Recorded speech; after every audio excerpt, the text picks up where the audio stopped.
this model, I know that there are a lot of flowers that are available to me, and I also know what is the classes of these flowers.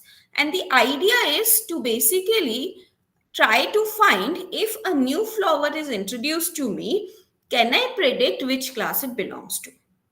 So this is the general problem of a supervised learning. And in principle, the functional form it takes is the following.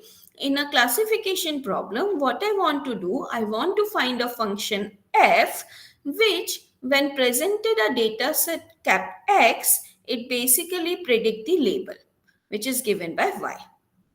And the entire goal of supervised learning framework is to learn this function f, which efficiently predicts what is the label for a given data point x.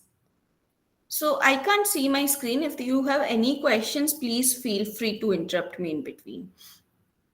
Okay, so this is the typical example of a data set that I was talking about. And as I said, this iris data set basically consists of 150 examples. So that means it has 150 flowers in it. And if you look at the columns of this data set, what it contains, so if I consider, let's say, first flower, the first flower sepal length is 5.9, sepal width is 3.0, petal length is 4.2, petal width is 1.5, and this flower belongs to the category which is iris versicolor. So this is again one of the class of an iris flower. Similarly, if I see X4, X4 has these numbers as sepal length, sepal width, petal width, and this belongs to iris setosa. So if you see such kind of examples, you may think that, iris setosa, let's say, if I look into iris setosa, this is iris setosa, this is iris setosa, this is iris setosa, and, coincidentally, all these flowers has petal width of 0.2. So you may make a decision that your simple function may look like whenever the petal width is 0.2, you will just say that it is iris setosa. That could be one classifier, which predicts whether a particular flower will be iris setosa or not.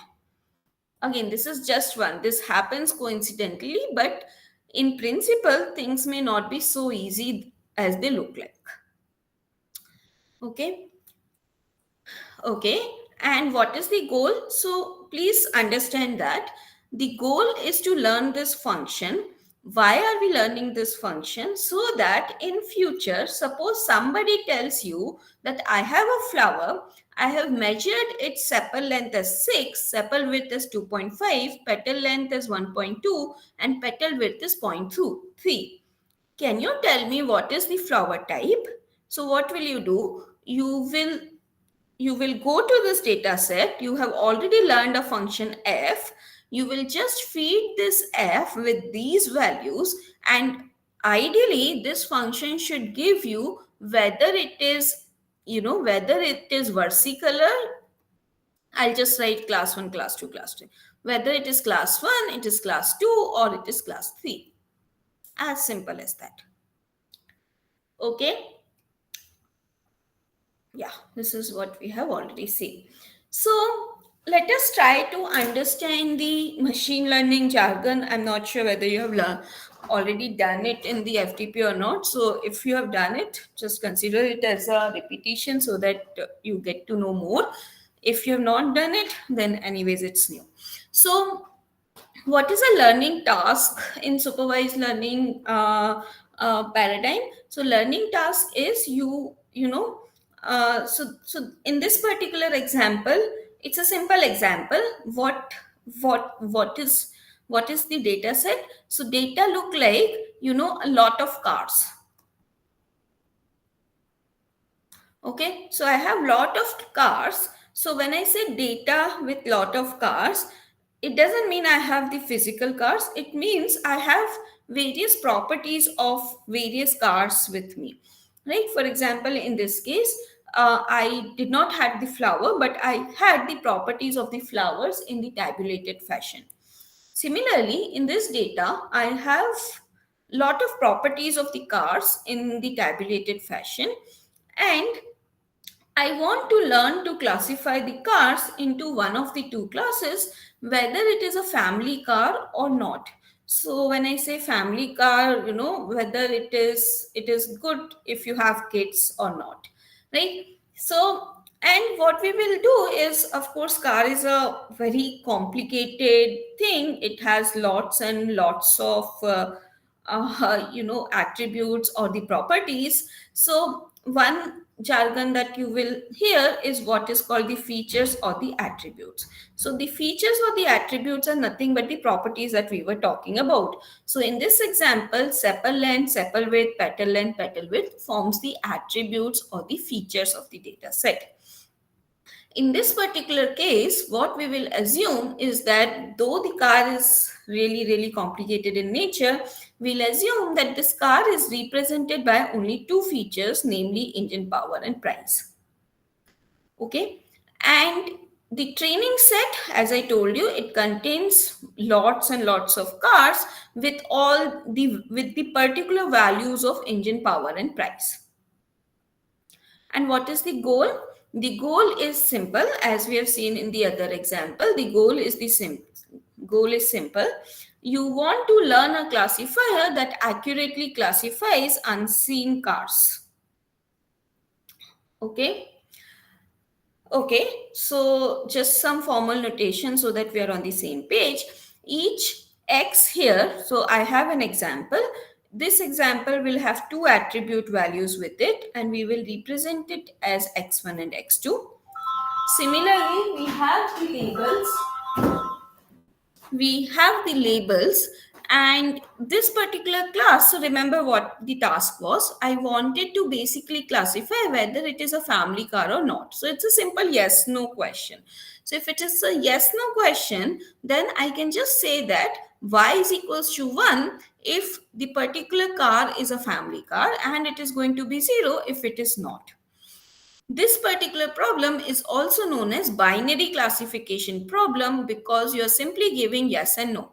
And we'll see that binary classification problem are easier to solve because it is just two classes, yes, no type of a questions. Okay. And you have a training set. What does training set consist of? Training set consists of lots and lots of examples, xt and yt, where xt is basically n cars and yt is their corresponding label, whether the particular car is a family car or not. So why I chose two attributes basically is to also, to have the visualization of it. So why the visualization? If you have only two features, it's very easy to visualize them. So what you could do is you could basically have the price on one axis. You can have the engine power on one axis. And what you could have done is you could have just plotted. So for example, this family car basically has this price and this engine power, right? Because you're representing every car by two features, you can represent it over this entire graph. And you ask the following question, whether it is family car or not. Since it's a supervised learning setup, you already know what are the labels. So plus denote it is a family car and minus denote it is not the family car. And once you draw this diagram, things becomes absolutely clear. You will easily see that, this kind of rectangle, if I fit, it turns out that, more likely whenever a particular car has the price between P1 and P2 and the engine power between E1 and E2, most likely it will be a family car. Otherwise, it is not. Right? So, okay, that's good.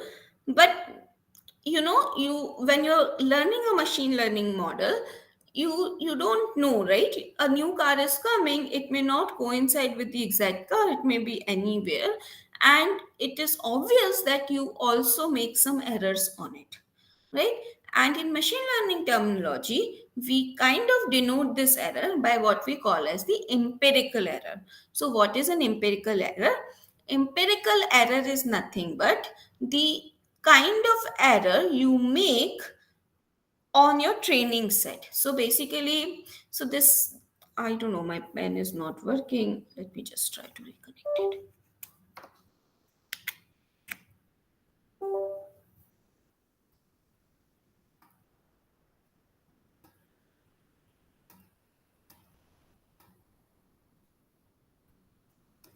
Okay, so this should not be H, this should be F because we are talking about F. So, what is empirical error? Empirical error is basically the total number of mistakes that you are making. It's as simple as that. So, you had n examples, you predict what is F, and you predict and you know the exact Y. Empirical error is how many mistakes you do. Okay, so what is the goal?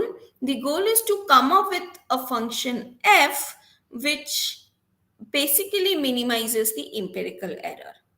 But is it good enough? Okay, so this was the, this was the function. So we also call in machine learning the function that the classifier as the hypothesis.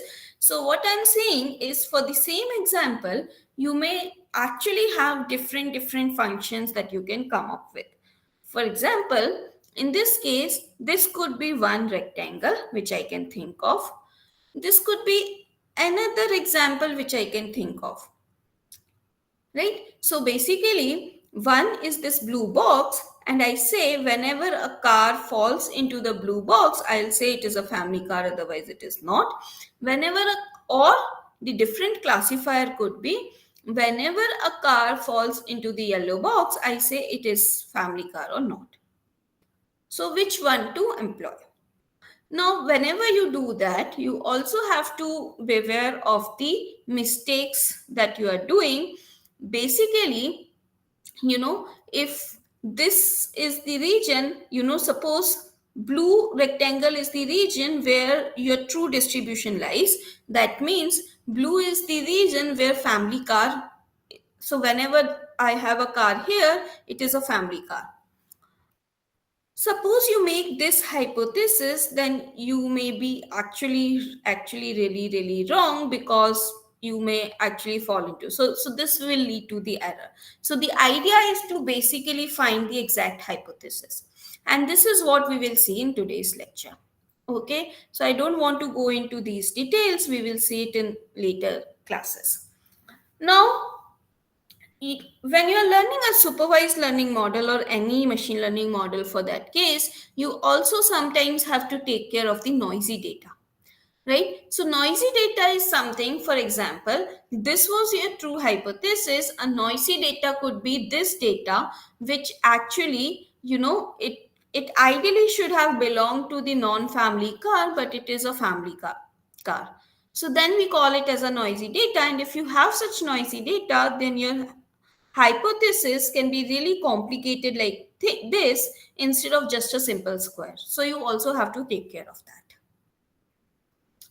Okay, so once we understood what the supervised learning problem is, the second thing that I want to say is that there are two phases of classification. One is the training phase. In the training phase, what you are doing, you are given the data, you are basically designing a classifier, you're trying to find a function f which classifies everything nicely.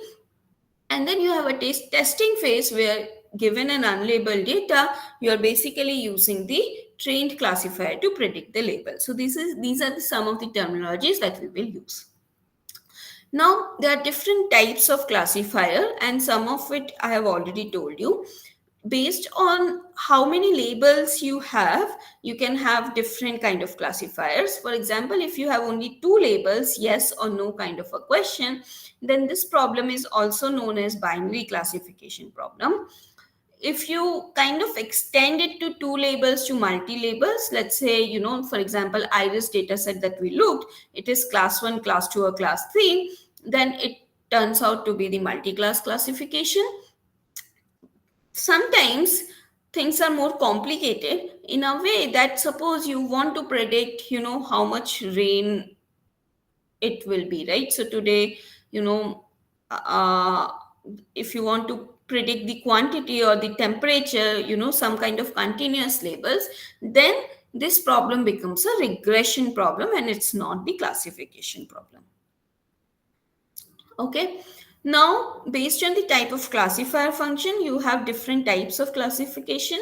So you have probabilistic classifier, you have rule-based decision trees. So we will look into this. We have hyperplane type functions. Again, we will look into this.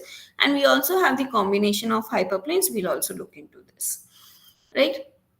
Let me just stop here to just ask if there are any question, and then we'll move to the decision trees. So are there any questions?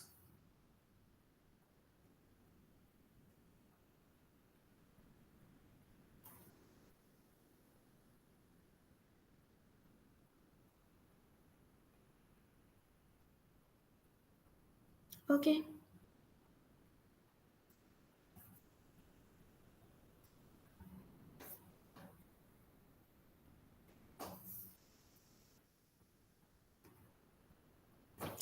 Okay.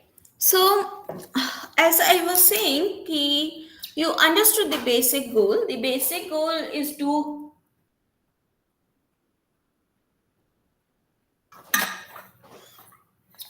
design a classifier, and the decision tree is one of the most basic classifier that one could think of, right? So, what decision tree does and what decision tree is. So let's just simply recap, or simply, short, let's do it in a shorter form. So what was the problem? The problem was, I have set of label data points and I want to simply come up with a classifier such that I can predict the label of a new label unlabeled data point, right? So, one way to come up with this is to think of some complicated function. For example, I don't know, w1x1 plus w2x2, some polynomial function, some sinusoidal function, some exponential function, blah, blah, blah. You could think of such complicated functions. In fact, such complicated functions do exist in machine learning. But I want something very simple. So if you remember, in the iris data set we said, most of the flowers, the last quantity which was petal width looks like zero point 0.2. So it should be iris setosa. This seems very intuitive and this seems very natural to us, right? So instead of going into a complicated function, what decision tree does, it basically generates some kind of rules. That means if this attribute is, between this and this, and this attribute is between this and this, and this attribute is between this and this, then the flower is this. Something like this, right? So what decision tree does, it basically generates the set of rules, and if a particular data point satisfy those rules, it produces a class.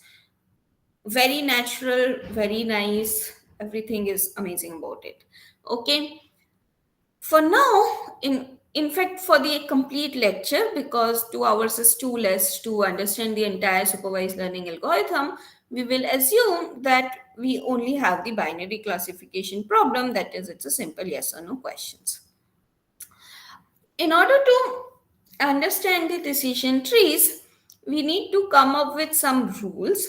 And in order to come up with some rules, it is necessary to understand what is the requirement, right? So, what is the requirement is the following. Again, go back to your iris flower data set and remember that if out of 150 flowers, if you have, let's say, about 145 flowers with petal width zero point 0.2, and let's say only 5 flowers with less than 0.2 flower petal width, then you say that if for a new flower petal width is zero point 0.2, then it is most likely to be iris setosa. That's what you will do, right?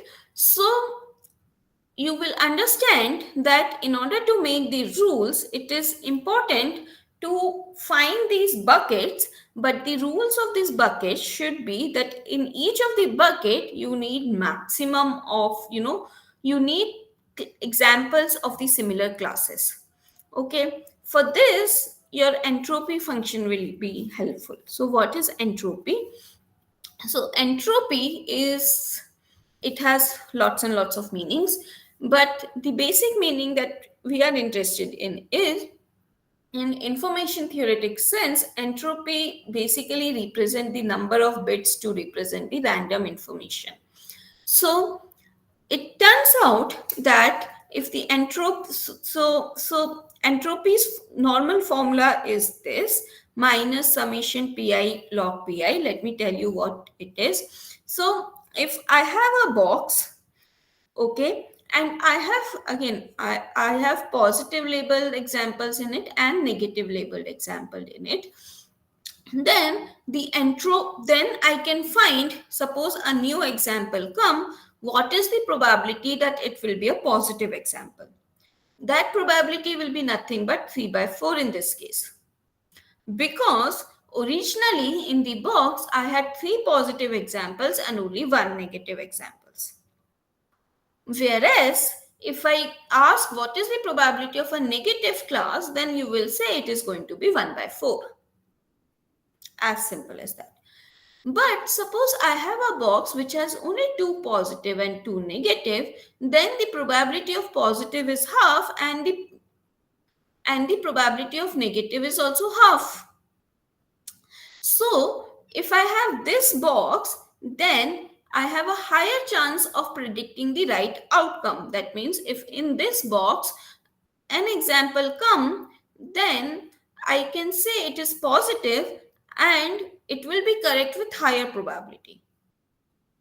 This is the thing that entropy captures.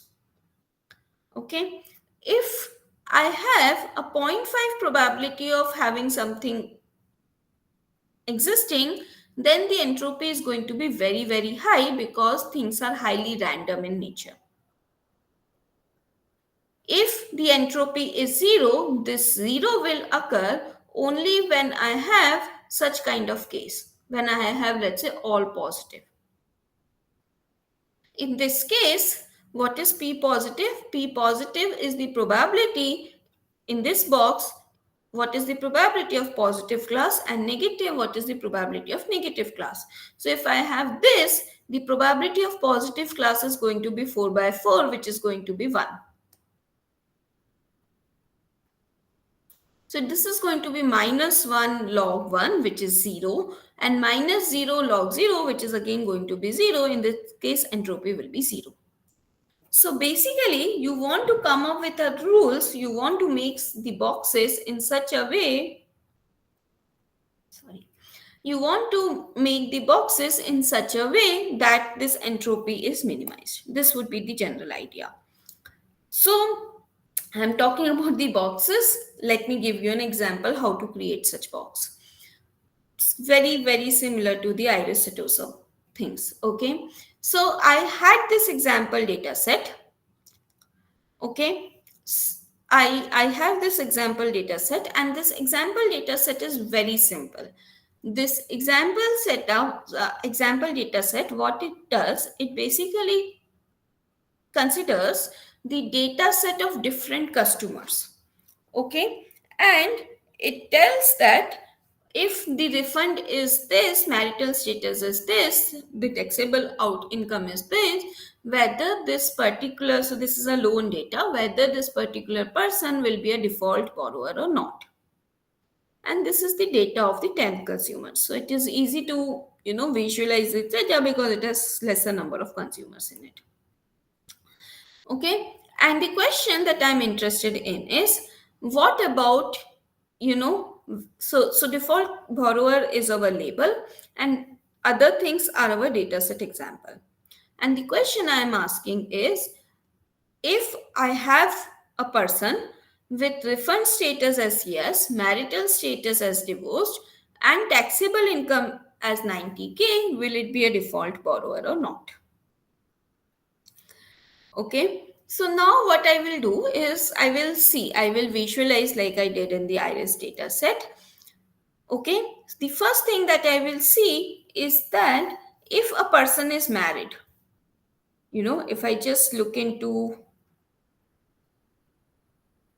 the married lines, it turns out at least from this data, whenever a person is married, then he or she is not the default borrower,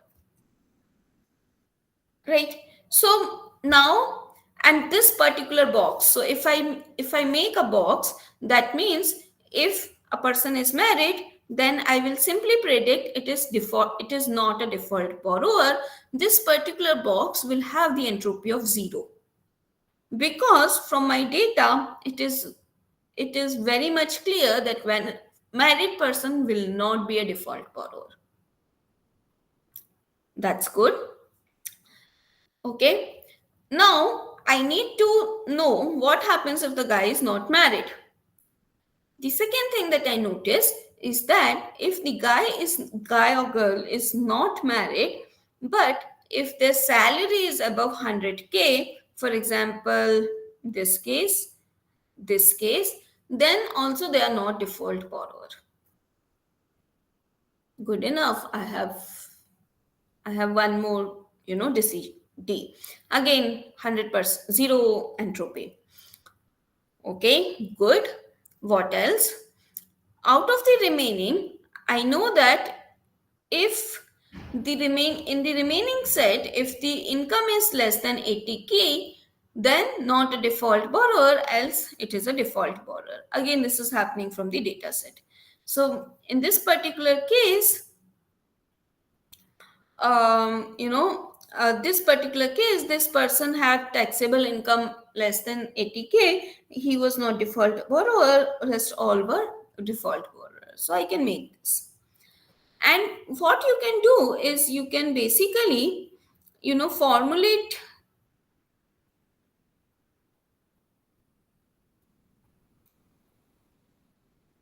Okay, so you can formulate this entire thing through a decision tree or the boxes that we were doing, right?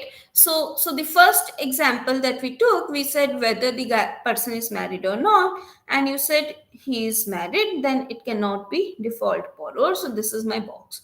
So if it is not married, then I will say I will see whether the salary is greater than 100K or not. If the salary is greater than 100K, then I will say it is not default borrower. If the salary is less than 100K, then I'll check whether it is divorced or not. So basically we have just, it's like a flow chart. Whatever we did in the example, we just did it. Okay, now I say, the original question, what about if the person is married? Sorry, if the person is, refund is yes, it is divorced and the salary is 90K.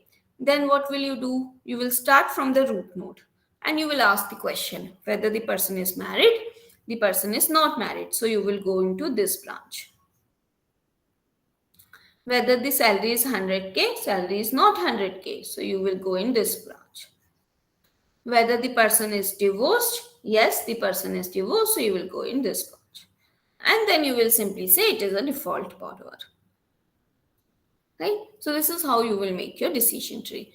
It's very intuitive. What you do, you basically, to each attribute, you kind of take a decision whether to go right or left, or it could have multiple values also, but this is how it looked like. Okay, let's take another example, which is the iris data set. Now, what happens in iris data set is it's slightly more complicated, because in iris data set, instead of the discrete attribute values, that means we don't have married, divorced, or single, we don't have refund yes or no, we have like a continuous data set. We have, petal length and petal width and sepal length and sepal width. In order to visualize it, what I have done, at least for this particular figure, I have removed the other two attributes, I just kept the two attributes. Let's say, sepal length and sepal width. And what I did, I basically plotted only two classes, which is one is the triangle classes and one is this, the circular classes. And once you plot it here, you can actually partition this data set into different boxes. See, decision tree is basically the boxes that we are talking about. So you say that, if so your region 1 is basically this. You say that if x1 is between 4.3 and 5.3, and x2 is between, I don't know, 2.9 to 4 point something, then it is going to be of circle class, and so on and so forth. And you can decide this kind of the tree. Okay, so I hope things are clear. So let's try to find out. So these are very simple examples because you can visualize things, right? But if you cannot visualize the things, if you really have to do this, then what is the general procedure? The general procedure for the decision tree is you select which attribute to split and you find which value to split to. For example, in here, you were saying, I want to split at this point, or I want to split at this point, right? So you need to find the attribute to split, you need to find the value to split, and this is a recursive program where you keep selecting the attributes until you make the entropy zero. That means until you reach a box where all example belongs to only one class. Okay, and decision tree mein, the internal nodes represent the decisions and the leaf node represent the partition. So for example, in this case, I have x1, x2, x1. So these represent the oval shapes, represent the decisions, and the boxes represent the leaf nodes. Now, what you will see in this case, at least in this figure that I have drawn, is that you won't see entropy to be zero, right? So for example, if I consider region 1 has 44 class 1 and 1 class 2. So entropy is very, very low, but it's not precisely zero. So here it is 0, here it is 0, here it is 0, here it is 0, here it is 0, but at least in R1 it is not. Okay, in order to make R1 entropy to be zero, you will have to somehow again come up with a box like this which only incorporates this triangle. We'll see why this approach is not good, but you will see from this example, the idea from this example is to show that it is not necessary, or it may not be beneficial to always reach to the leaf node where entropy is completely zero. Okay, so I'll skip this. I don't think it is required. Okay, so how do you choose split points? Again, there are a lot of ways. One basic way is I'll leave the KL divergence. Also, I will simply tell you because what is a gain. Okay, so one of the way to choose the attribute is via what we call as the information gain. So what is information gain? So okay, so what is the goal? The goal is to minimize the entropy as much as possible, right? So suppose before split I had certain entropy, and after split I get certain entropy. I take the difference, and what I want to maximize the difference. That means I want to maximize the reduction in entropy as much as possible. So this fact is captured by gain. Okay, so suppose I had some entropy, and after splitting I get some entropy. So this is the expected entropy, which I'll explain in some time. But the basic intuition is, what is the difference in entropy, how much gain I will get if I choose to split on, let's say, attribute A. And whichever attribute maximizes this particular difference is the attribute that I should choose. Again, this is a very greedy method. It may not result in the optimal decision tree, but this is one of the heuristic that we use. Okay, so let me tell you what this is. So what this is, for example, in this particular case, in this example, suppose I have x2, which is low, medium, and high. Okay, suppose I choose to split onto x2. So in this case, I'm splitting on x2. That means I'm actually not creating two partition of the trees, but I'm creating three partition of the trees.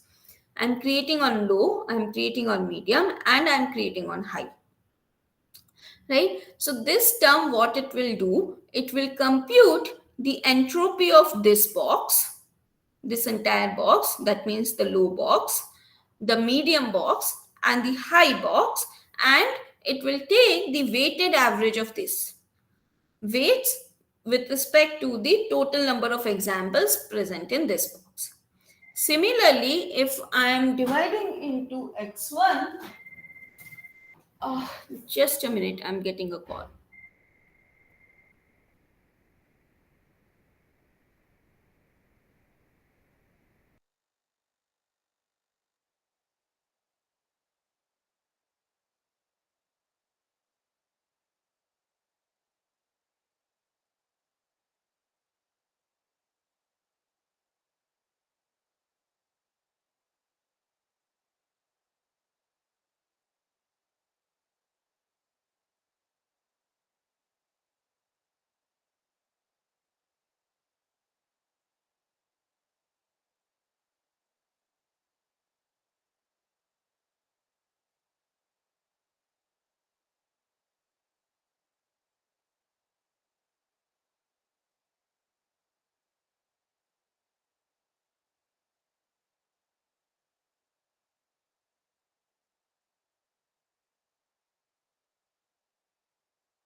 Yeah, sorry. So we'll continue. Any doubts so far? Okay. Okay, so we'll continue. So I wanted to choose an attribute. So what it does, it basically computes the weighted average. So suppose I have x1, and when I choose low or high, that means it divides into two boxes. That means the upper box, the entire upper box, and the entire lower box. So then I compute the entropy of this upper box. So that means, you can just compute minus, 4, 1, 2, 3, 4, 5, 6, 7, 8, 9, total 9 points. So I'll just tell you the method. So it is going to be minus 5 by 9 into log 5 by 9 minus 4 by 9 into log 4 by 9 will be the entropy of this box, this upper box. Similarly, you compute the entropy of this lower box and you take the weighted average. That means how many number of points are there divided by total number of points, how many points are there divided by total number of points. So you take that and then you find the information gain. This is the formula with information gain. Well, information gain is an excellent choice. However, it has certain issues. So one of the issue is it works for discrete attributes because you are kind of dividing everything and then you're checking which one is this and this thing. And the second thing is if I have if I have an attribute which can take large number of values, then the information gain is going to be higher. Why? Because imagine that, if I have low, medium, high, instead of that, let's say I divide this entire x-axis into 100 small, small parts. If I divide it into 100 small, small parts, each box will contain very few points. And if there are very few points, the entropy by default is going to be very, very low. And therefore, information gain is going to be very, very high. Therefore, what information gain does, it kind of favors the attribute which has the large number of values in it. Well, one possibility to tackle with this issue is that instead of using information gain, you choose what is called the gain ratio. So, this is the formula which you use, which is the split. So, you compute the split information. Split information basically tells you, splits you need to do if you choose this attribute. I'm not going into too much of the formula. And then the gain ratio is going to be gained by split information. So if something has a higher split ratio, split information, that means if you are doing higher number of splits, then its gain ratio is going to be lower. So this is the idea. We have not tackled the second issue yet, which is the numerical attribute. So what I want to find the best split, but I cannot discretize it. It's going to be too much of a pressure. Then what I will do is I will draw such kind of a diagram. Okay, so I will see if for example, if I choose an attribute x1 and I will plot what happens if I split, if I split here, on these points, how many points will be of class 1 and how many points of class 2. Similarly, if I split like this for the other class, what will happen? You choose a split which kind of, minimize the entropy. For example, this case, this particular split seems to be logical. I have 41 examples from one class and only 7 examples from class 2. Whereas if I would have chosen any other, then I would have suffered, so you kind of come up with an optimal one. This is my complete algorithm. Of course, in Python, you have inbuilt library, which is decision tree. So you can just use it and give some information, and it will, in return, gives you some, give you, the decision tree. I think I have the code available. I can tell you, after the class if the time permits. So, but the complete algorithm is you have a data set D, you have a decision tree T, you create a node N. If all points belongs to this, you basically try the decision tree and you will have. Okay, so decision tree is good. You get that. Python may you just have one command and you get the decision tree. But again, this has certain issues, and like any machine learning problem, we also have to define what is an overfitting issue here, right? So what is an overfitting issue in general in the machine learning? So remember, what we wanted is we want to train a classifier, but the only thing that we have is the training data, that we have all the examples and we have the labels corresponding to it.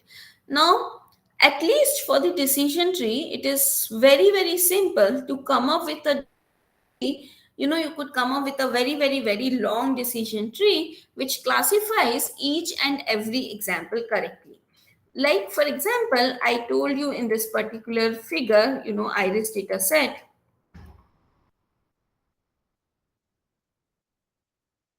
Okay, it was up.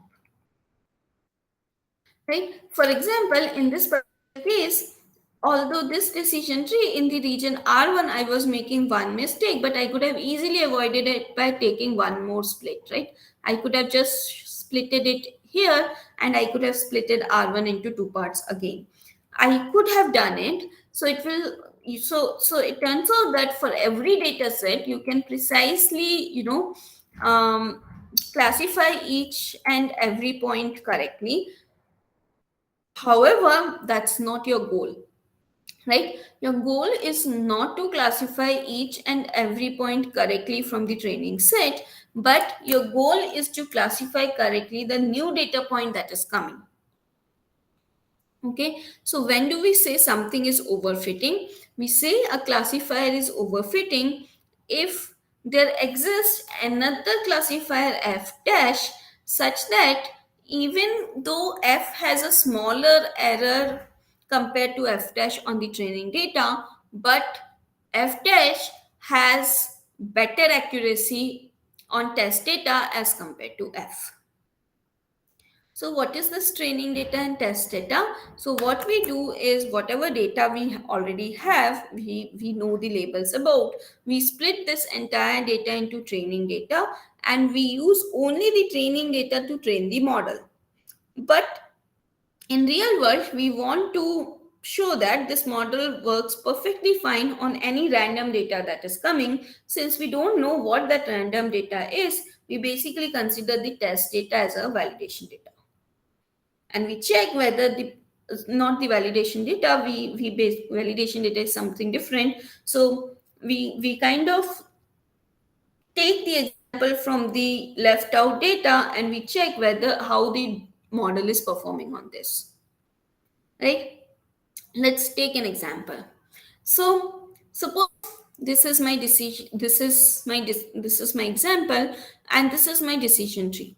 So what I'm trying to say is that, you know, there's no point in making this as separate leaf, because more likely this example, the blue data, or to be really really honest with you, you can't say whether if a particular example, uh, you know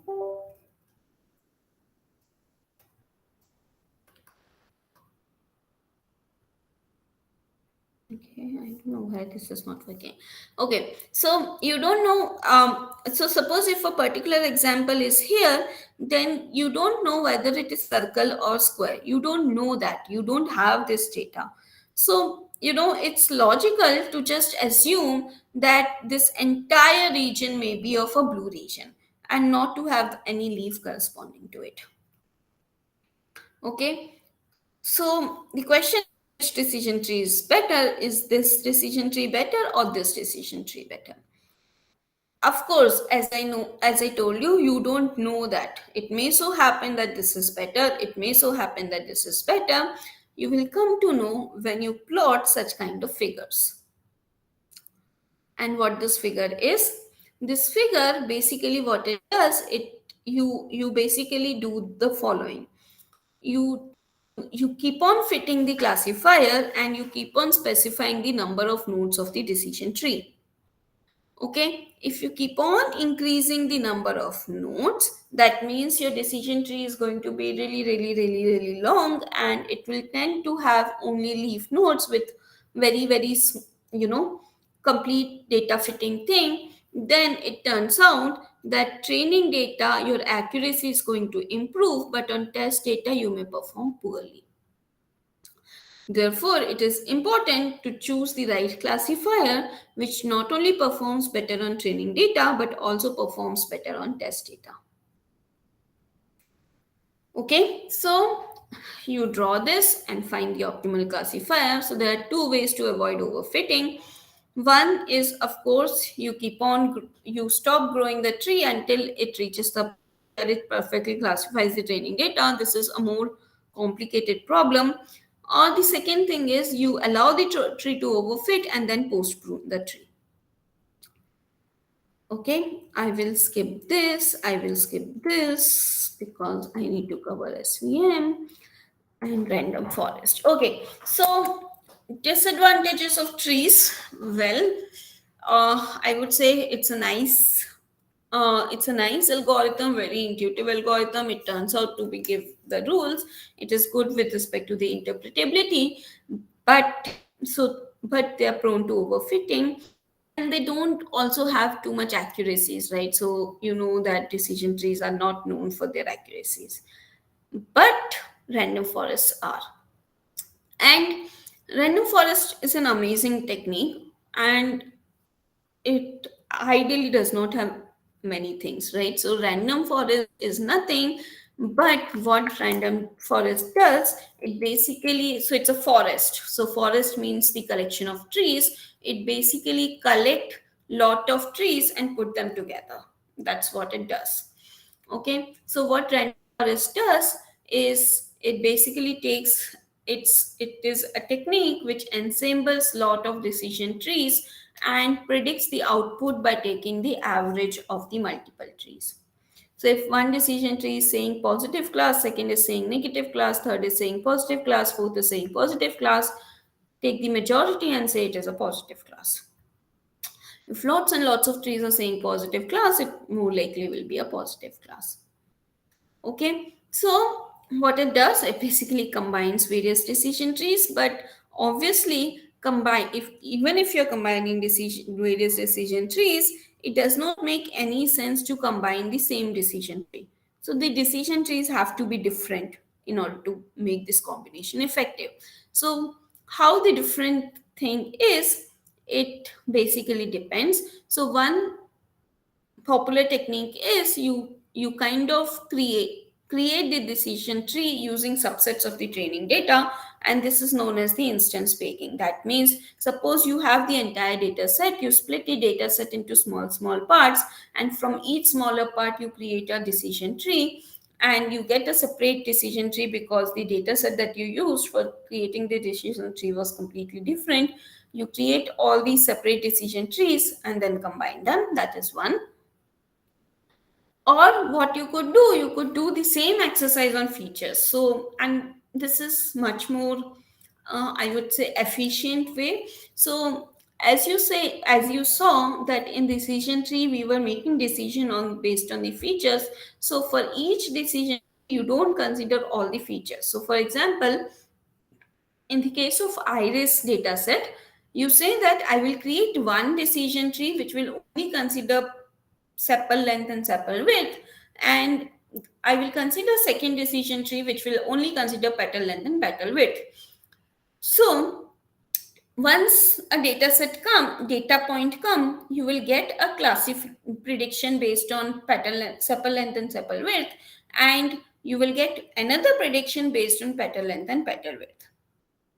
Then you will combine them and then you will get the answer, right? So instead of using all the features, you use what is known as the feature bagging. That means each tree is constructed using random subset of m attributes, and in principle, in practice, typically m is square root of t. So this is the simple random forest. So if you have any questions, we'll take a quick 2-3 minutes break and then we'll come back to SVM.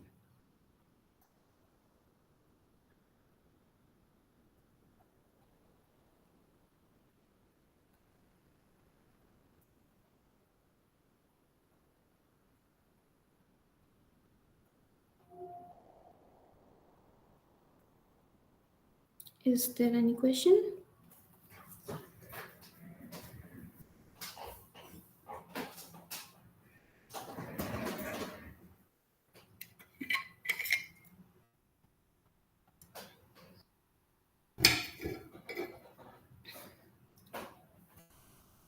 Okay, so before moving to SVM, let me tell you the implementation of decision tree.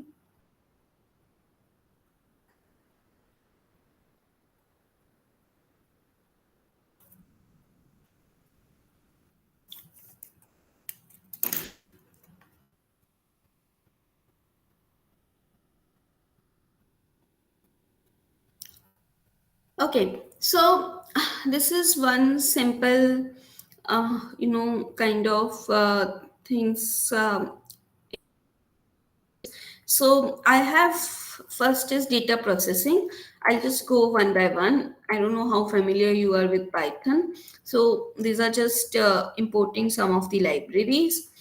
And this is so iris dataset is already available from sklearn. So you can just load the iris dataset using this command, which is load underscore iris. And then what you do, this is just a this is just playing around with dataset question.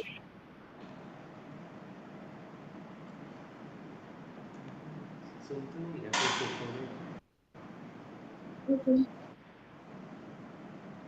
So this is there any question?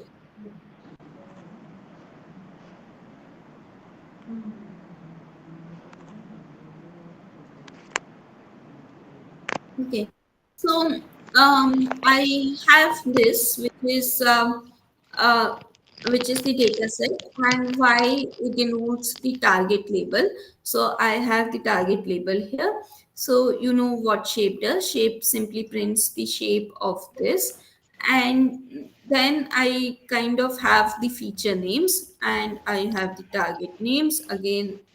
So when I say feature names, so I get feature names are sepal length, sepal width, petal length, petal नहीं width, phone पे चालू था and the अब तक code target क्या दे रहा names है? are seposa, है ना? versicolor, virginica. Okay, so I please request you to mute yourself. Turn off sound. Thank you. Okay. So I have this, and then I kind of do some minimum, maximum. This I can skip, this I can skip. The main part is the decision tree. So I will go back to the decision tree. So what it does, these histogram basically, what it tells, how, you know, suppose I have 4.5, then how many flowers have the sepal length 4.5, how many flowers have the sepal length this much, how many flowers have, and so on and so forth, right? So I have this, and then what I do is basically, this is, we can skip, this we can skip, we can skip. This is just understanding the data. I hope you have already done this. So I will not consider this. I will go into the decision tree, right? So again, as I said, you already have the decision tree there, as an inbuilt library. So you have ensemble techniques, which is random forest classifier, and then you have the bagging classifier. So now what we will do is, um,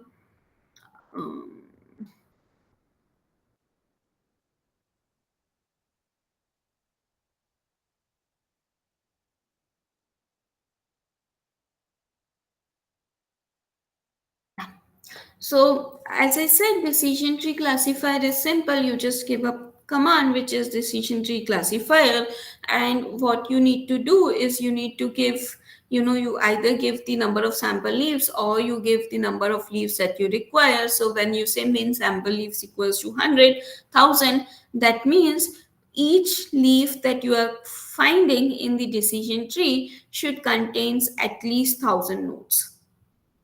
Okay, and so you're setting your classifier to be decision tree classifier, and then what you're doing is you're simply on this decision tree classifier your x train and y train, and y predict is give you the prediction. That means it will predict the entire things for the x train based on the fitted classifier, and this is how your data set will look like, right? So when you have this, so that means this particular split is 33 attribute where you had, if the value is less than, you have number of samples 4147 and the values are this.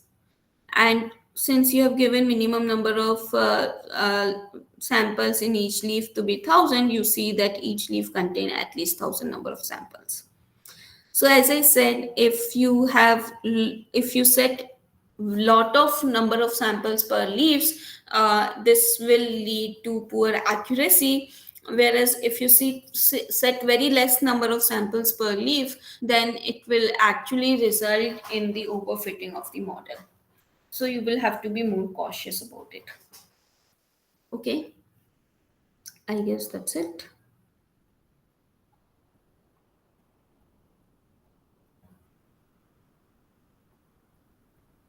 Yeah. So this is just the comparison with respect to the tree depth. If you keep on increasing the tree depth, then the accuracy kind of keep on increasing, and at some time test accuracy will decrease. And as I said, random forest is basically, it basically combines lots and lots of decision trees. In this particular case, it will, it should have 2,000 samples. It will combine 100 trees each with 200 rows of data, and that is how it was going to do. And you will see that, with random forest, accuracy becomes better as compared to the decision trees. So this is what I had to say in the decision trees. Let's switch to the next classifier. We still have almost 1 hour, so we'll go back to the support vector machines.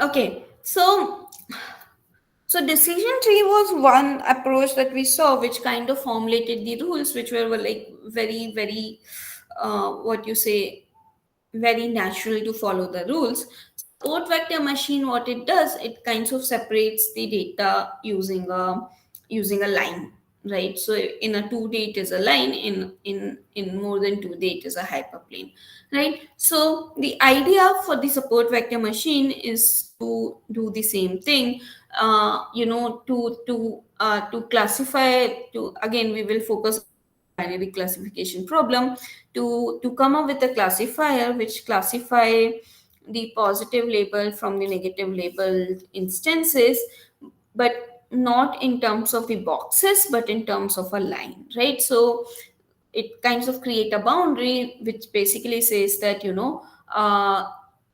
this side of the boundary belongs to positive class and this side of the boundary belongs to the negative class. This is what we want to do. And some of the techniques are really nice in this case, so we'll go into slightly more detail in this.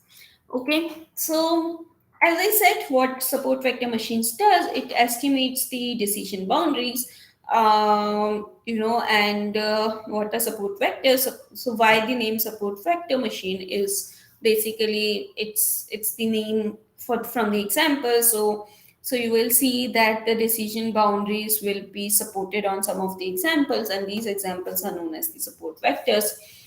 We'll also see the concept of kernel functions, which basically, we will see that support vector machine only works when the case is linearly separable. We'll see what linear separability is and how the case can extend to the non-linear separable case. So we'll see that using the kernel functions. Okay, so what exactly is support vector machine? In order to do that, you will have to understand what is the equation of a line, right? So what we will do is basically, when I say optimal separating hyperplane, what I want is I want to find, um, I want to fact so I had the attributes, right? So the notation is slightly different here. Xi is not an example, Xi is an attribute here. So I have x1 x2, so I have an example x with feature values x1 x2 x3 dash dash dash to xd. So I have d feature values, right?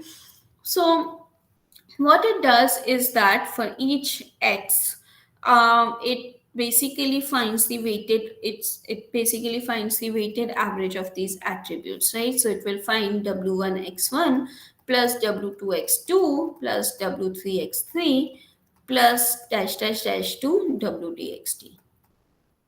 Okay, and if it is greater than equals to 0, then I say it is yi is equals to plus 1, and if it is less than equals to 0, then I will say yi is equals to minus 1.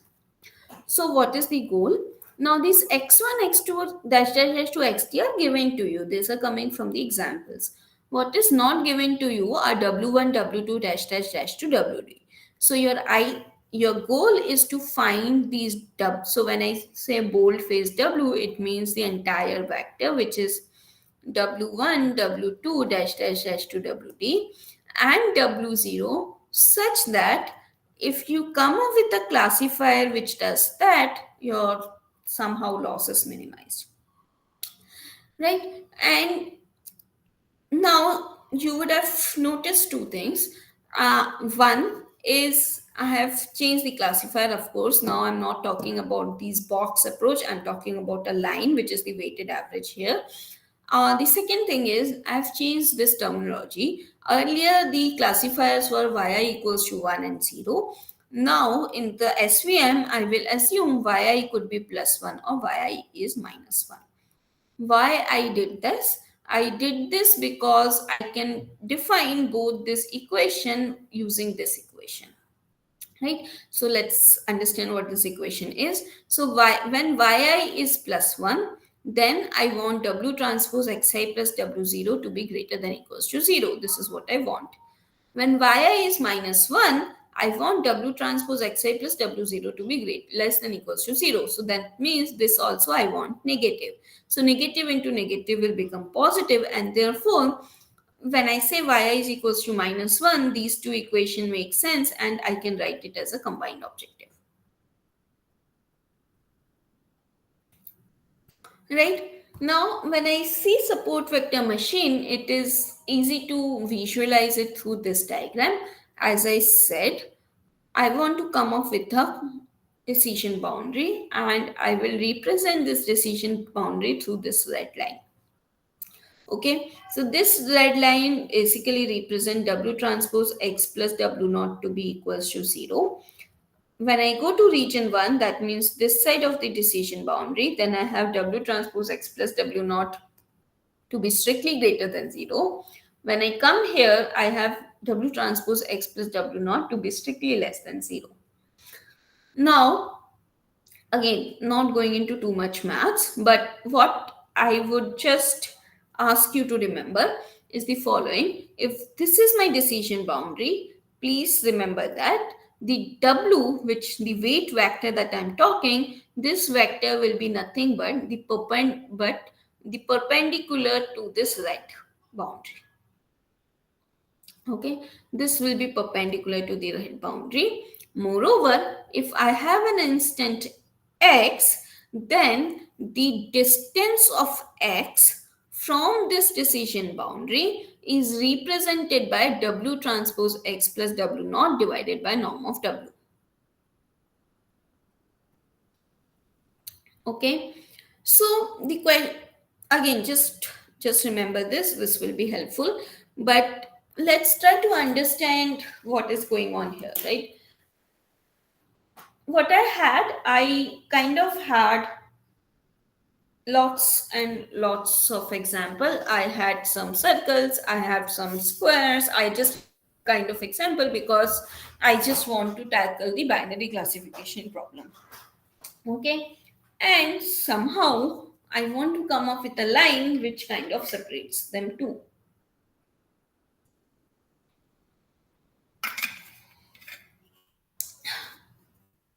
But for the easier problems, the separating hyperplane is not too difficult, right? I mean, um, not too difficult. Matlab, so if these are the easier problems, you can just pick up any arbitrary line and separate the two cases. What is so problematic about it? The problem is the same. Which hyperplane to choose, red one or the blue one, right? So the idea of support vector machine is to basically uh, choose a hyperplane which maximizes the minimum distance between any two examples, right? So for example, in this case, I have this as the nearest example and I have this as the nearest example. I would choose a hyperplane which will maximize the distance between the two. And why? Because, see, I don't know anything about this region. I don't know anything about this region. So I want to give equal benefit of doubt to both the circles as well as the squares. And this is the idea of the maximum margin hyperplane. Okay, I will skip this, I will skip this, I will skip this. What I will tell you is this. Okay, so as I said, some of the values that you need to understand using this equation is obviously this. And what I want to tell you is the following. uh, so I had this equation, right? So what I had, W transpose X plus W naught equals to 0. This was my equation. Now imagine I replace W as, some as W prime or the vice versa, right? So I So let's say I keep w prime as w, right? So now if I write the equation as w transpose x plus sw, this equation and this equation are exactly same, equals to 0, because s is just a scalar quantity and it can just go, right? So that's what I mean by different values of w and w naught will give me the same hyperplane. So what I want is I want some kind of uniformity. And what I will do is the following. What I will do is for any w, I will find what is the nearest example to it, and I will compute its distance, the nearest example distance from this particular w, and I will fix that the margin, the difference, the that particular value is given by 1 by norm of w. And this is what I will fix. So that means for any w that you pick, the decision of the the distance of the boundary from the nearest example is given by 1 by norm of w. So that means the way I have defined this, if if this is my point and this is w transpose x plus w naught, and this is my nearest point, then this distance is going to be 1 by norm of w. Similarly, for this line, this distance, suppose this is, I don't know, this is, let's say, gamma transpose x plus gamma naught, then this distance is going to be 1 by norm of gamma. Okay, and what I want in the support vector machine, I want to maximize the distance of this hyperplane from the nearest point. Okay, so that means I will choose the hyperplane which has, at least from these two examples, I will choose the hyperplane which will have either higher value of 1 by norm of w or the higher value of 1 by norm of gamma. Obviously, this distance is higher than this distance, so I'll end up in choosing the blue hyperplane. That's the idea. Once you understand this idea, then it's easy. Then what I will do, I will simply formulate an optimization problem and I will say that I will find that W which maximizes 1 by norm of W, because this is what the margin is. This is margin, or this is distance of hyperplane from the nearest point. So I want to maximize this. I want to maximize the distance of hyperplane from the nearest point, but at the same time, I also want to classify things correctly. Okay, and once I decide to classify it correctly, these are my constraints. I solve this optimization problem. Okay, so how do I solve this?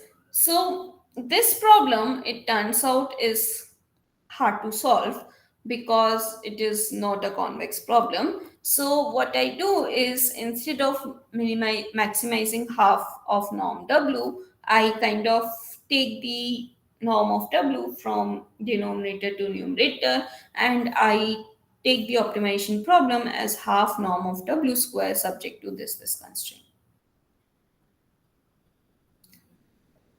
Okay, and this is easy problem. Okay, so you can just give it to any optimization problem tool and it will solve it to you. Okay, now so far so good. So support vector machine is almost over, you know that, but there is an issue. What is an issue? The issue is, for all these examples, we kind of assume that data is linearly separable. What is linearly separability means? It means that you kind of assume that for the positive and the negative data, you can find a line which exactly separates the data into two parts. But that may not be correct. Okay, this we have already seen. So, when it will all be correct, right? So, there are two issues. So, one, let's talk about harder issues.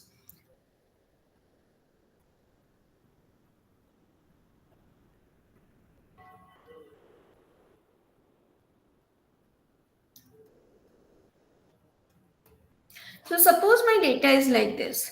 So cross are the points that belongs to class 1 and circle are the points that belongs to class 2. You cannot find a line which kind of divides both these classes.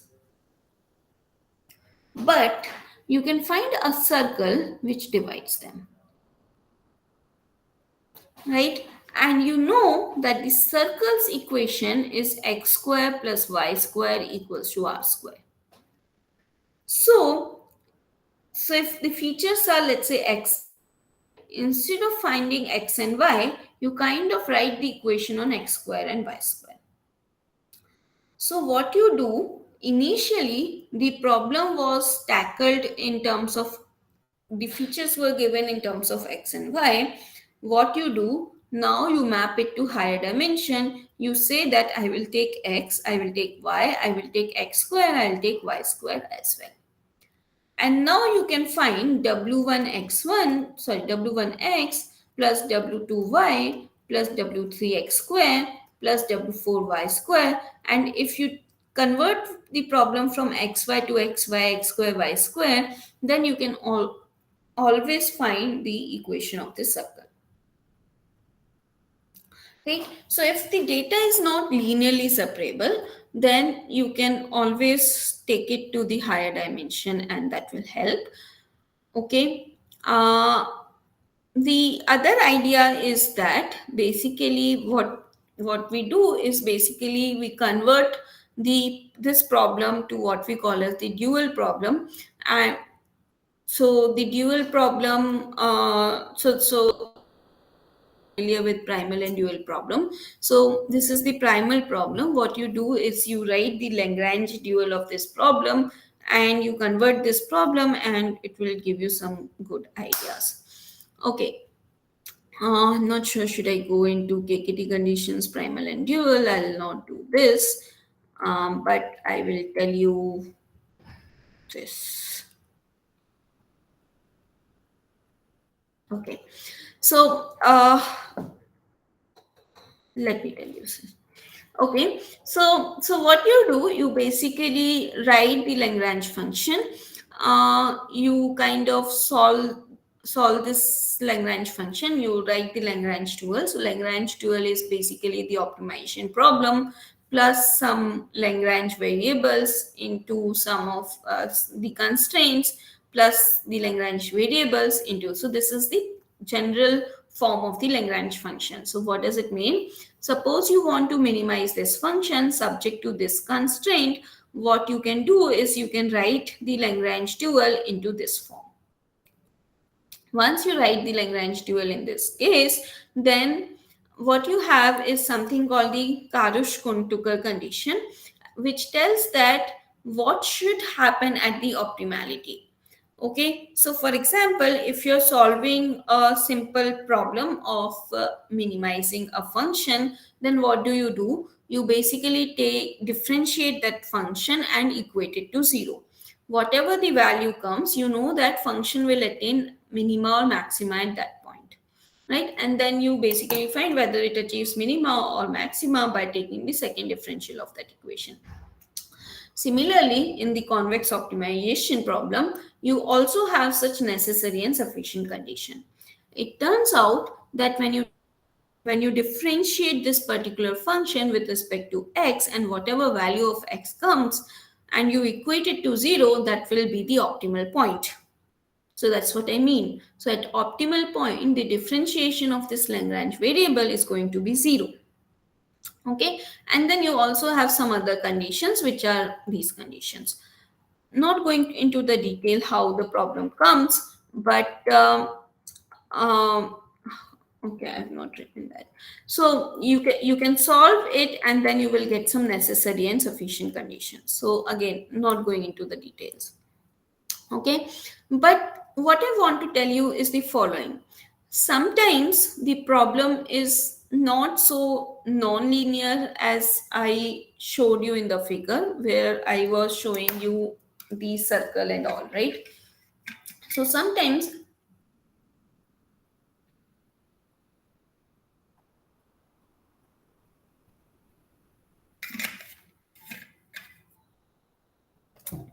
sometimes it's almost linearly separable. So what do I mean by almost linearly separable? What I mean is that um, what I mean is that well, it is almost linearly separable, but some of the examples are not, right? So this circle are spilling over here. This cross is going here. But other than that, it is almost linearly separable. So in this case, we formulate the problem which we call as the soft margin SVM. Now, what happens in soft margin SVM is things are exactly similar to what happened in the hard margin. The margin distance is still 1 by norm of W. You want to maximize this. What you also do is you associate some kind of an error function which is called the xi. Okay, so you say that xi is the error term. Xi is the distance of the ith example if it is misclassified, and the total error is nothing but sum over these xi's. So basically, intuitively, xi of these circle examples are going to be 0 because you're not misclassifying. Xi of these examples are going to be something, and xi of this example is going to be something. So the total error is the sum of these xi's. Okay, and you come up with a classifier which not only maximizes the margin but also minimizes this, right? So the overall optimization problem comes out to be following.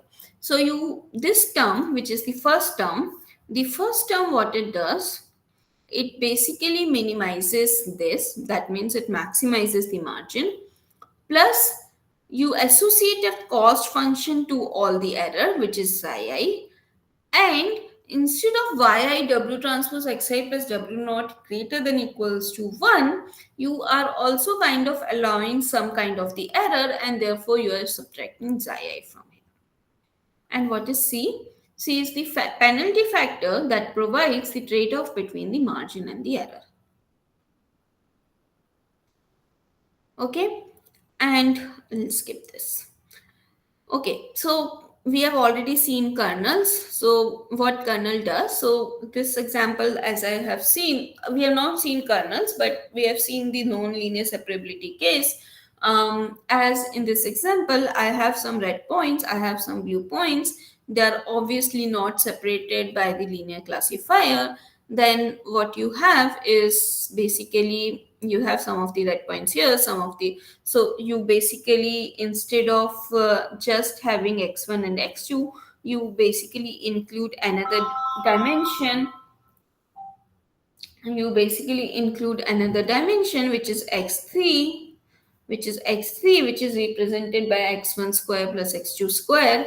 And if you do this, then you get this data, which is linearly separable now in terms of x1, x2, and x3. Right? So kernels help you do this. So what do you do in why to use kernels? So kernels are useful when the data is not linearly separable, and the data, you know, the the hope is that the data becomes separable in higher dimension. And what is the idea? The idea is to transform the input feature into the high dimensional feature. Okay, so so the idea is, earlier you had the data represented in x, now you kind of represent it into another space. For example, in this case we had x1, x2, x1 square, and x2 square. Okay. Um, The issue, however, is the following. You don't know in what space, the data will become linearly separable. That is one problem. So what you do is basically you define what I call as a kernel matrix. And what kernel matrix does is kernel matrix, instead of storing the exact representation of the data in higher dimension, it just stores the dot product of the data points in the higher dimension. Okay. And that's all. So basically what kernel function does, it basically stores the dot product of the examples in the higher dimension. And when you solve this Lagrange dual variable, it turns out that you don't need the exact representation of the data, but you just need the dot product of the data. Okay, so instead of using the exact representation, use the kernel matrix, and by using the kernel matrix you can represent the high dimension data into this. Now some of the things that are, I think, missing from my slides are the following. What kind of kernel functions are available? Okay.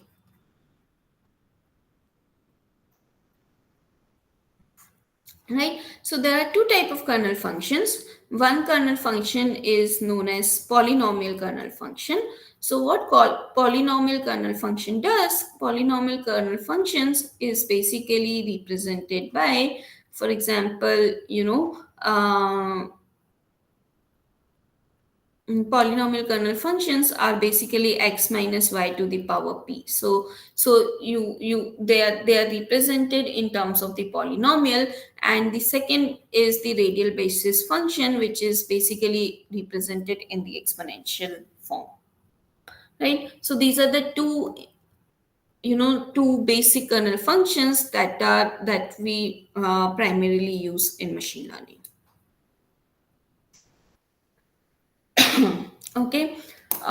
Let me just take 5 minutes break, 2 minutes break, and then we will continue with some of the basic stuff of k nearest neighbor, and then we will call it a class.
Okay, I think we can just finish in 5 to 10 minutes more.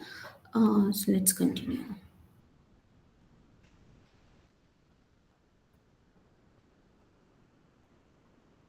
Yeah.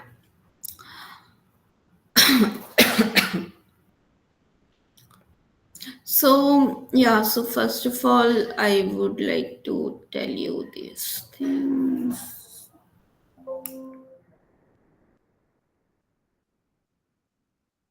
So for support vector machine, I think the this thing I wanted to confirm. So basically, for the kernel function that I talked about, it basically stores the. Okay, let's confirm. Okay, so as I said, the kernel function was storing the dot product of the two. So what polynomial kernel function does is, suppose I have two examples x and y. Polynomial kernel function basically stores x transpose y plus c to the power p. Okay, so this is what it stores. So if you have and what it does is, if you kind of keep on increasing p, the dimensionality of it keep on increasing, and this represents. So what it does, it basically is that if x and y are two examples in simple whatever dimension it is, x transpose y plus c to the power p kind of represent the dot product in a lot more higher dimension as compared to what the simple is, and how much dimension is represented by the term p.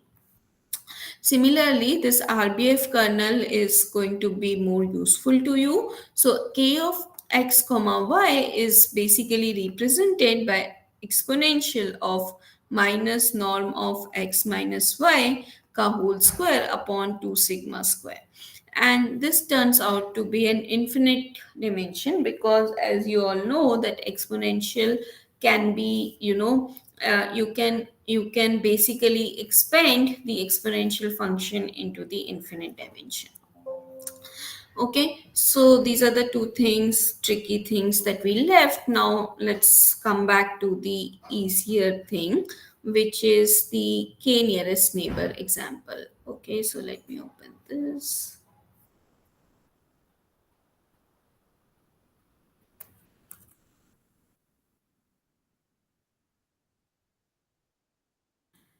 Okay, so let's quickly recap, because, anyways, we are ending towards our session. So we'll do a quick recap. Okay, so what we did, we kind of understood what is supervised learning problem, what is the goal. Okay, we saw two methods. One we call as the decision tree. Now, decision tree was a rule based approach.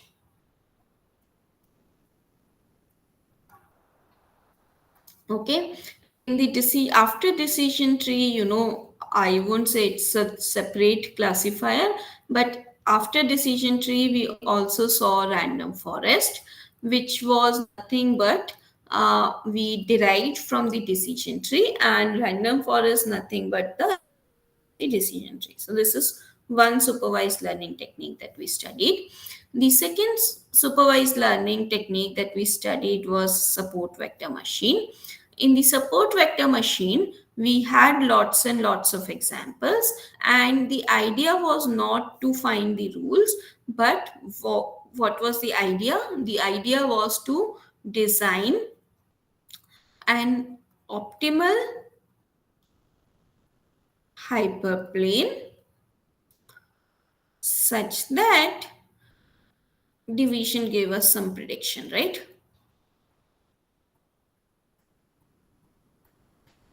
So basically I want to come up with a hyperplane such that boundary, this side of the boundary is one class and this side of the boundary is second class.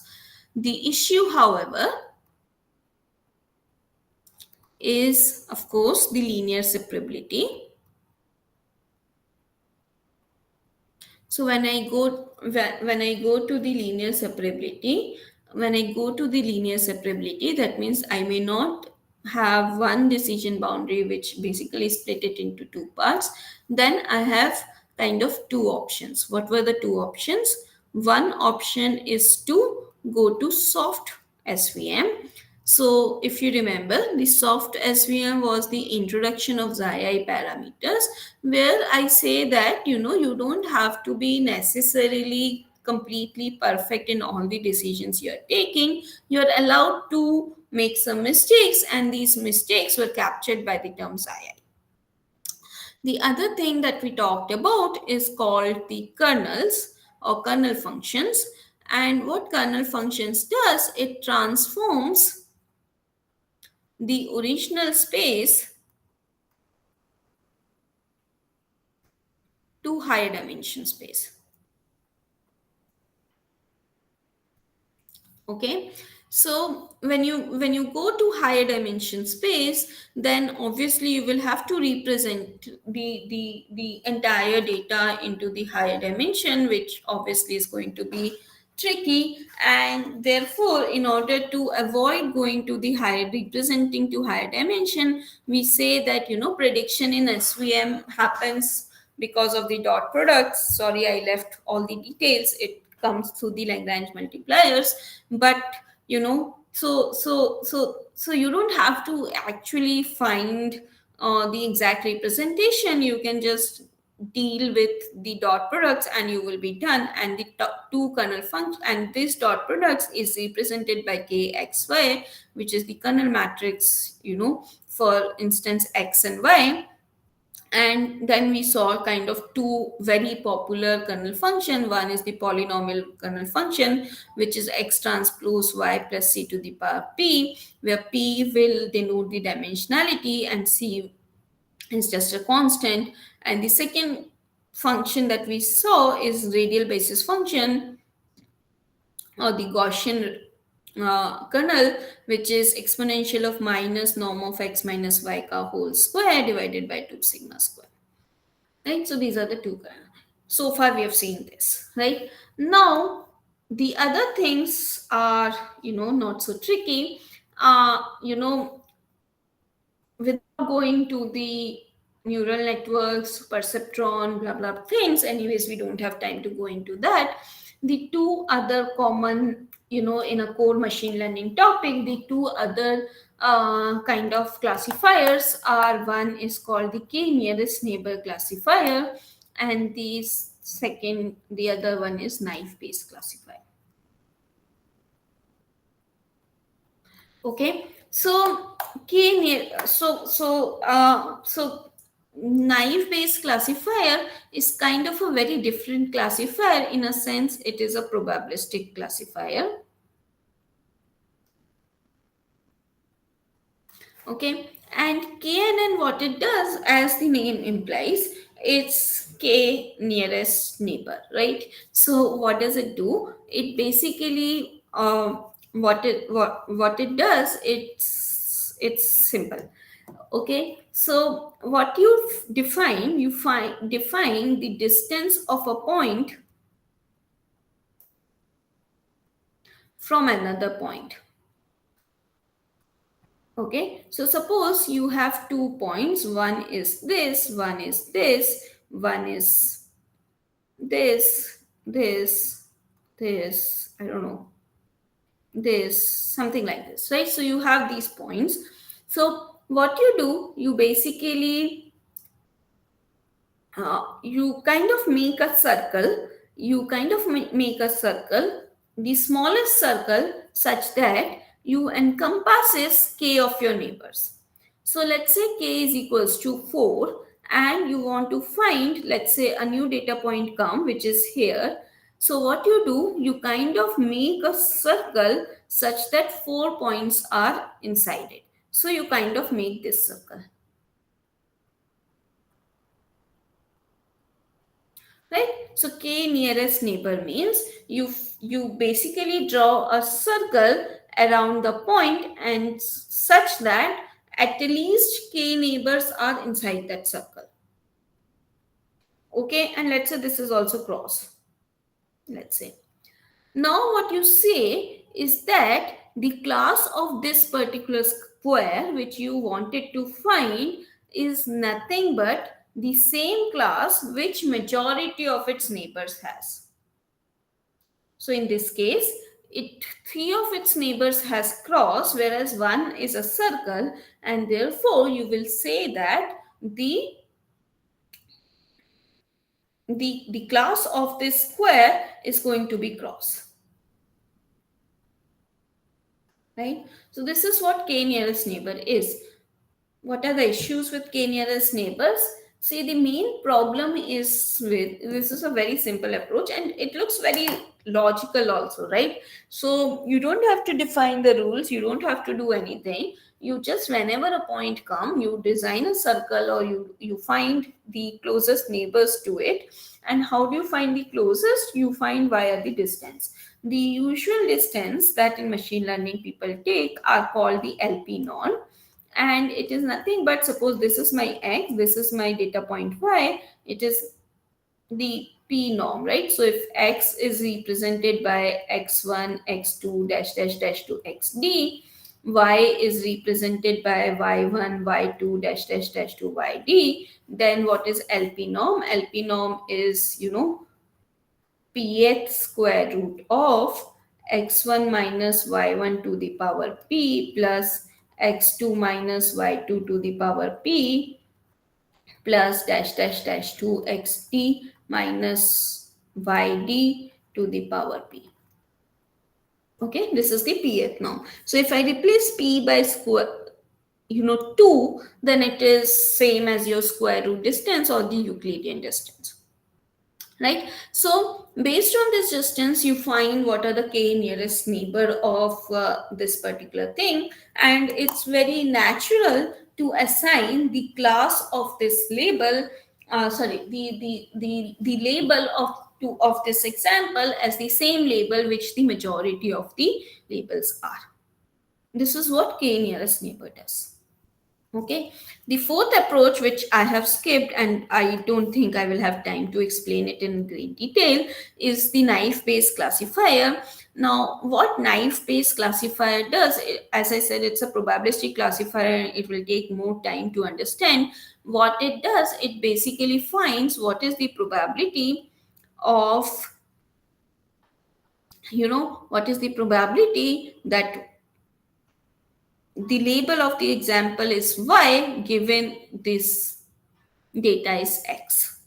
This is how it computes, and as I said, I'll just tell you the high level idea. What it does is basically applies the Bayes theorem. Okay, and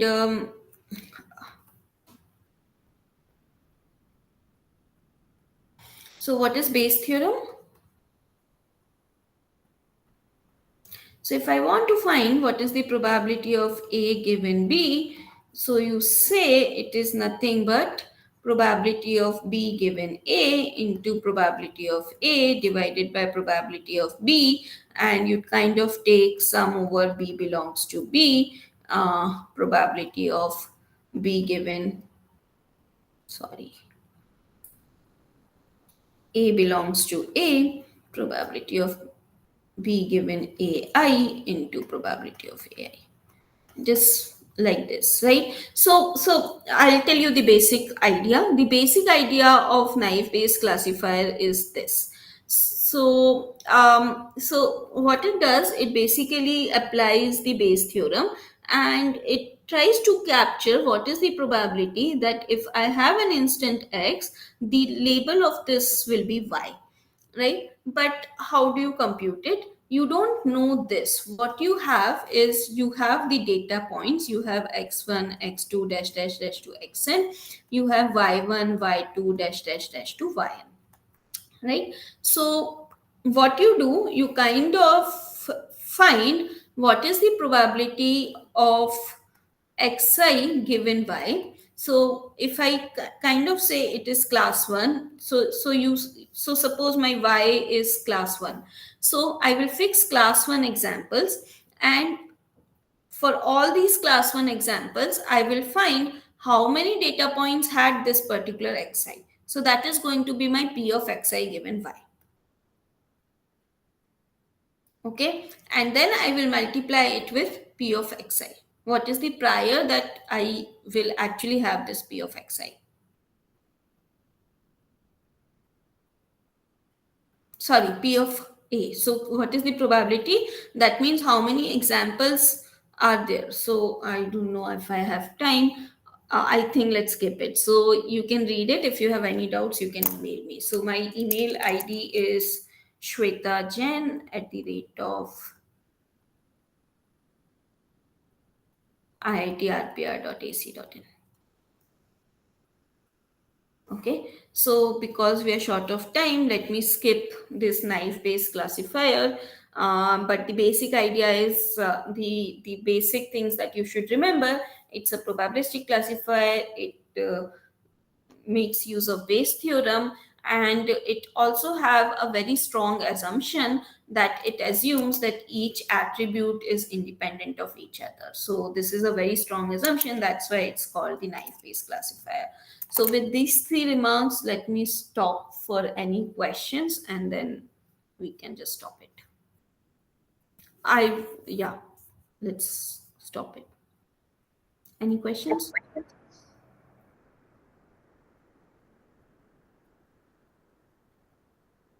Anybody is having any question? Do-